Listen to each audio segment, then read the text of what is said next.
Evangelio de nuestro Señor Jesucristo según San Lucas.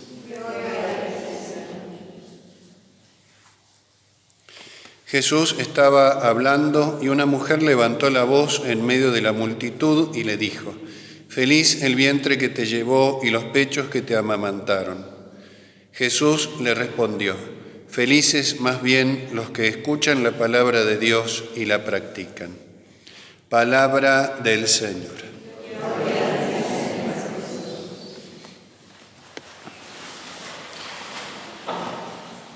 Estamos celebrando esta vigilia, estas primeras vísperas de la solemnidad de la Asunción de María Santísima a los cielos, este momento culminante en la vida de la Virgen, donde se explicita ese cúmulo de privilegios, esa cantidad y esa profundidad de privilegios con los cuales Dios bendijo a su Santísima Madre por el hecho de que iba a ser su madre. Ya el Antiguo Testamento iba anunciando este misterio de la dignidad de la Madre del Salvador. Tenemos un gran anuncio, por ejemplo, en el profeta Isaías, en el capítulo 7 del profeta Isaías, donde se anuncia el Mesías, la llegada del Mesías, el nacimiento del Mesías, y se anuncia la maternidad de María. Dice: la Virgen concebirá y dará a luz un hijo y se le pondrá Emmanuel, Dios con nosotros. La Virgen, siendo virgen, concibe a Cristo, la Virgen, siendo virgen, lo da a luz.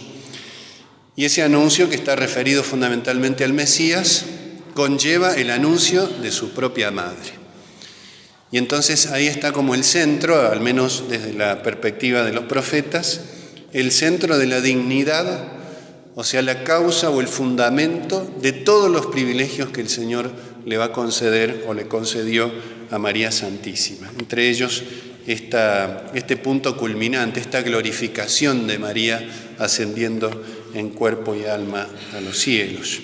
Una de las imágenes también que nos presenta el Antiguo Testamento sobre María, no solamente en este grado tan preciso como lo decía Isaías, sino mediante otras imágenes. Las santas mujeres en el Antiguo Testamento, las grandes madres del pueblo de Israel, privilegiadas por Dios para que su descendiente un día iluminara el mundo.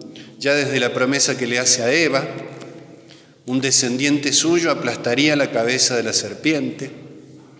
Esa promesa que se refiere tanto a Jesucristo como a María Santísima. Pero también hay imágenes que no pertenecen al orden personal, por decirlo de alguna manera, sino que son instituciones. Una de ellas que aparece en la lectura de este día es el Arca de la Alianza. La importancia que tenía el Arca de la Alianza en el Antiguo Testamento, y no solo por la importancia, sino por el lugar donde debía ser colocada, que era en la carpa del encuentro, en la tienda del encuentro, en el lugar donde Dios se manifestaba, y después, por supuesto, en el templo, en Jerusalén. El Arca de la Alianza, el valor que tenía el Arca de la Alianza fundamentalmente no era lo que contenía, sino que era el lugar específico donde Dios se manifestaba. Arriba del Arca de la Alianza era el ámbito que Dios había elegido para su especial manifestación. Y por eso el Arca de alguna manera se entiende, tiene sentido a la luz de esa presencia, como lo va a tener también el templo. Otra imagen también de María Santísima, el templo que contiene la presencia, así como María Santísima contiene a Cristo, esa presencia, y da a luz a Jesucristo para que nosotros también podamos contener a Jesucristo, tenerlo en nuestro corazón. El Arca de la Alianza también manifestación, lugar importantísimo de manifestación de Dios, que entra en el templo. Hay exaltaciones en el Antiguo Testamento sobre esta glorificación del Arca de la Alianza, que entra donde Dios está siendo glorificado. Son imágenes, por supuesto, no personales, pero que van anunciando este misterio de que María Santísima, por haber recibido la presencia de Jesucristo en su corazón, va a recibir también su glorificación, de una manera muy similar a la del Señor. Por supuesto, Jesucristo como verdadero Dios, y verdadero hombre, María Santísima como pura criatura, pero especialmente santificada. Por eso la Asunción, en similitud con la ascensión de nuestro Señor Jesucristo. El sentido obviamente no es exactamente igual, pero el sentido que tiene es el modo en el cual la Virgen participa de la gloria de Jesucristo. Y todo este largo proceso, estos siglos que precedieron al Mesías, que jalonaron tantos lugares y tantos acontecimientos y tantas páginas, por supuesto, de la Sagrada Escritura, anunciando al Mesías y por el Mesías a su Santísima Madre, alcanza en el Evangelio su plenitud. El Evangelio de este día, el de las primeras vísperas, el de la vigilia, es brevísimo, como hemos escuchado recién. Hay una alabanza a María Santísima por ser la Madre de Cristo, alabanza que Jesucristo no va a rechazar. La primera impresión que tenemos es esa, como que Jesucristo no le interesara ese tipo de alabanzas a su madre. No hay un rechazo, sino que hay una amplificación del sentido, una profundización del sentido. Aquella mujer alababa a María por ser la madre física de nuestro Señor Jesucristo, y ciertamente que lo es, y es un caso único en la historia, verdadera Madre de Dios, físicamente Madre de Dios. Pero Jesucristo quiere no rechazar esa alabanza, sino mostrar la mayor profundidad del vínculo que tiene con María Santísima, y ese vínculo es espiritual.